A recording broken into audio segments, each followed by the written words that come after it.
성도 여러분 안녕하세요. 말씀과 함께하는 매일 성경 통독 시간입니다. 오늘은 예비일 저녁 안식일이 시작하는 저녁에 인사드립니다. 지난 한 주간 참 많이 수고하셨으리라 생각이 됩니다. 거룩한 안식일 우리가 말씀과 더 가까이 있는 시간이 되기를 간절히 바랍니다. 내일 안식일에 우리가 읽을 성경의 범위는 마태복음 17장부터 20장까지의 말씀입니다.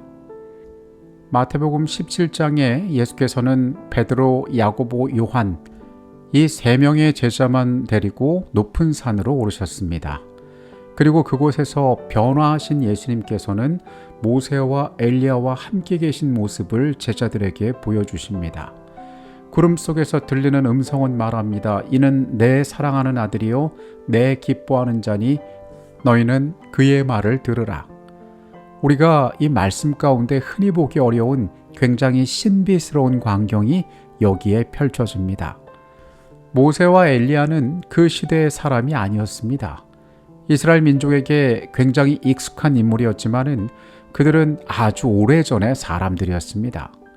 그렇다면 왜 이 사건 가운데 예수님께서는 엘리야와 모세와 함께 계셨을까요? 이 두 인물의 공통적인 특징이 있는데 그것은 그들이 지금 하늘에 있는 자들이라는 것입니다. 성경은 모든 인류가 죽음을 맞이하면 잠자는 상태에 있다라고 이야기합니다. 하지만 예외적으로 모세는 죽으로 부활하여 하나님께서 하늘에 데려가셨고 엘리야는 살아 하늘로 올라가는 광경이 성경에 나오고 있습니다. 예수님이 그들과 함께 계신다는 것은 그분이 하늘에 계신 분임을 증거하는 것이었습니다. 예수님께서는 그분의 제자들에게 자신의 죽음과 부활에 대하여 반복하여 말씀하셨습니다. 여전히 현세적인 생각에 머물러 있는 그분의 제자들에게 이 모든 고난의 끝에는 그분의 부활 이후에는 영광스러운 구원이 있음을 그들에게 알리시기 위한 목적도 여기에 있었습니다. 예수께서 제자들과 산에서 내려오신 후에 귀신 들린 자를 데리고 사람들이 찾아왔으나 제자들이 능히 그를 고치지 못하였습니다. 예수께서는 그들이 고치지 못한 그 환자를 고치셨습니다.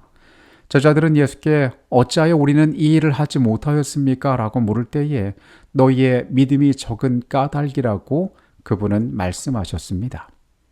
그리고 뒤이어서 예수님께서는 다시 그분의 고난과 죽음의 여정을 그리고 부활에 대하여 말씀하십니다. 성경은 이 예수님의 말씀을 들을 때에 제자들이 근심하였더라 라고 이야기합니다.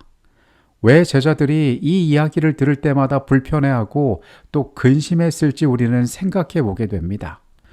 어떤 면으로 보아도 예수님께서 말씀하시는 그 미래가 자신들이 원하는 미래가 아니었기 때문일 것입니다.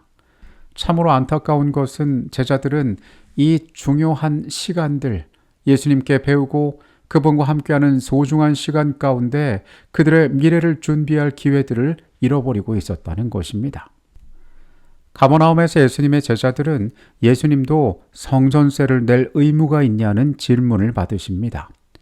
당시의 모든 성인에게는 성전을 유지 관리할 수 있는 목적으로 반세겔의 세금이 부과되었습니다. 이것은 누구나 내는 것들이었습니다.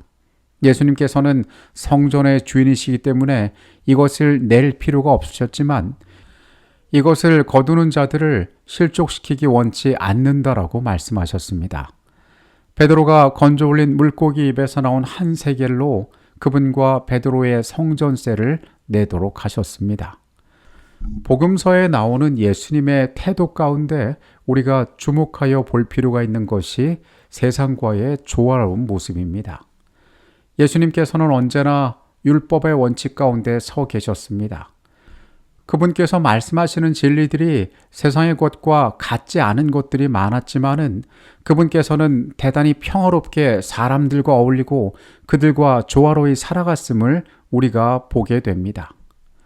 예수께서 이렇게 조화로우실 수 있었던 이유는 세상의 권위에 굴복하거나 힘 있는 자들에게 목소리를 내지 못하기 때문이 아니었습니다.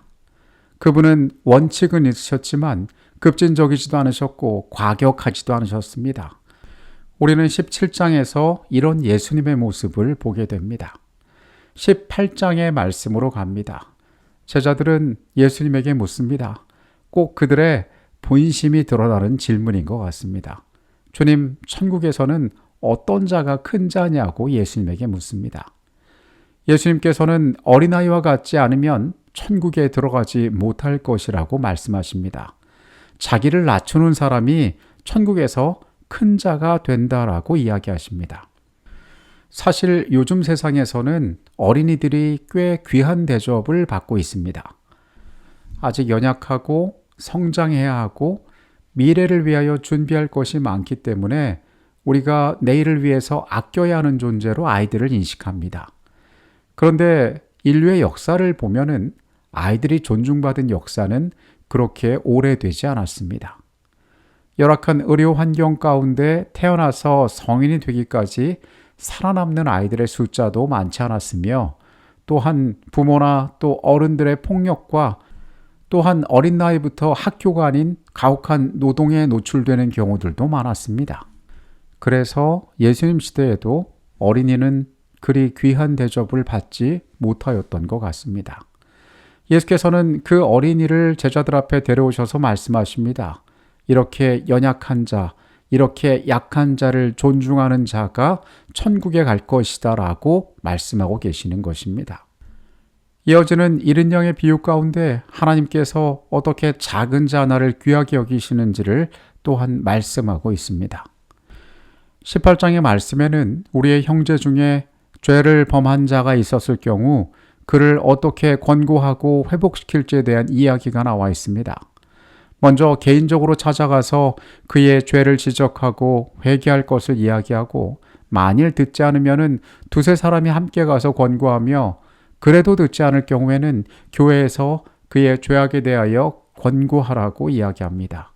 그럼에도 그가 듣지 않을 때에는 마치 이방인과 세리처럼 여기라라고 이야기합니다. 죄인을 대하시는 하나님의 방법은 그가 회개하고 돌아오게 하는 것이었습니다. 우리는 이 성경의 원칙들을 잘 기억해 보아야 할 것입니다.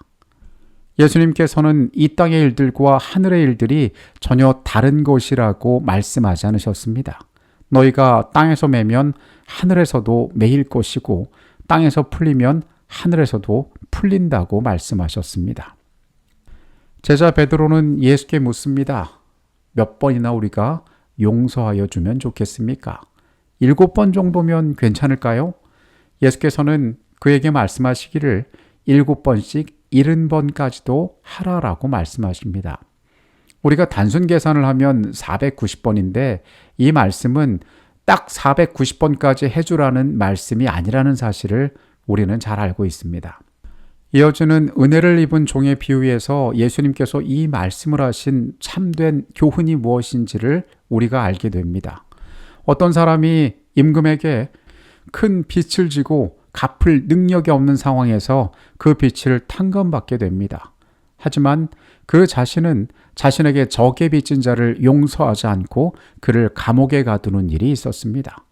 임금은 그 사실을 알고 분노하여 자신이 베풀었던 그 모든 은혜를 거두어 드린다는 것입니다. 형제에게 악한 자를 하나님께서 책망하실 것입니다. 하나님의 백성들이 어떻게 용서하여야 할지에 대해 예수께서 베드로의 질문에 이렇게 답하셨던 것입니다.